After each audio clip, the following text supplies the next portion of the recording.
Depois de juristas, um parecer da Câmara dos Deputados mostra ser incorreta a interpretação de que as Forças Armadas poderiam agir como um poder moderador entre os três poderes.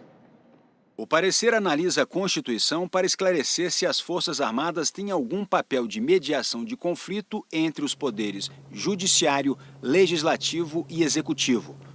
O artigo 142 diz que as Forças Armadas, constituídas pela Marinha, pelo Exército e pela Aeronáutica, são instituições nacionais permanentes e regulares, organizadas com base na hierarquia e na disciplina, sob a autoridade suprema do Presidente da República e destinam-se à defesa da pátria, à garantia dos poderes constitucionais e, por iniciativa de qualquer destes, da lei e da ordem.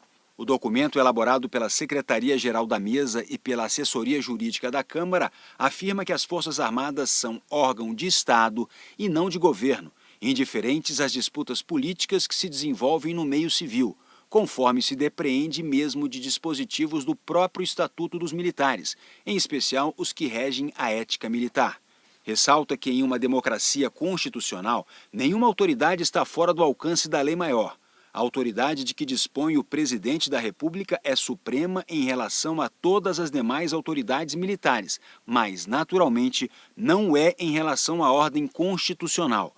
O parecer destaca que não há qualquer fragmento normativo no texto constitucional ou em qualquer outra parte do ordenamento jurídico brasileiro a autorizar a mediação ou mesmo a solução dos conflitos entre os poderes da União pelas Forças Armadas.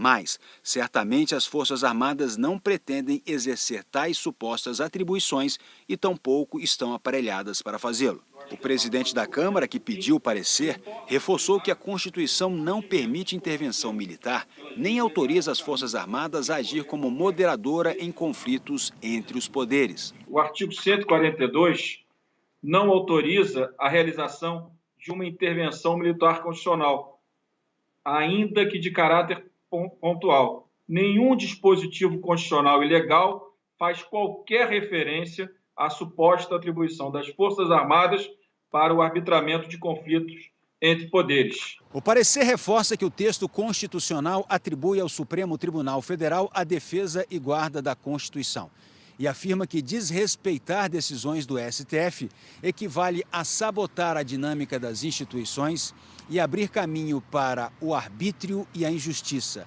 Essas, de acordo com o documento, as verdadeiras ameaças à liberdade das pessoas.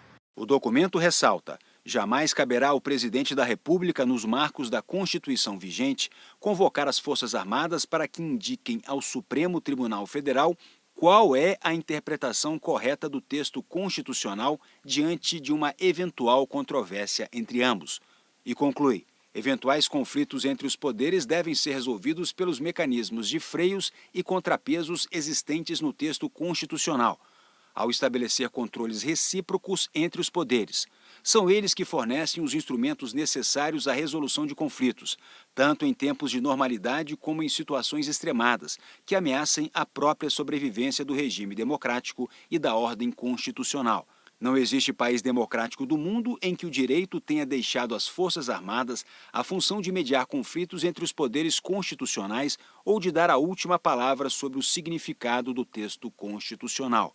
Um parecer de juristas feito a pedido da Ordem dos Advogados do Brasil, divulgado essa semana, também concluiu que o Supremo é o intérprete e guardião da Constituição e que as Forças Armadas não têm autorização constitucional para exercer o papel de moderadora entre os poderes. A Procuradoria Federal dos Direitos do Cidadão divulgou nota em que reforça a defesa do diálogo.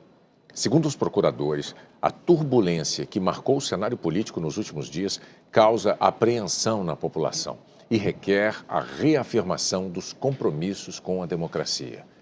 O Ministério Público disse ainda que o uso da violência, com alusão a práticas e a símbolos que remontam a épocas sombrias no Brasil e no exterior, dissemina o temor da ruptura institucional, o que sempre é prejudicial à democracia e não deve ser admitido. Por fim, os procuradores afirmam que o debate político é inerente ao sistema democrático, mas não pode ultrapassar os limites da Constituição.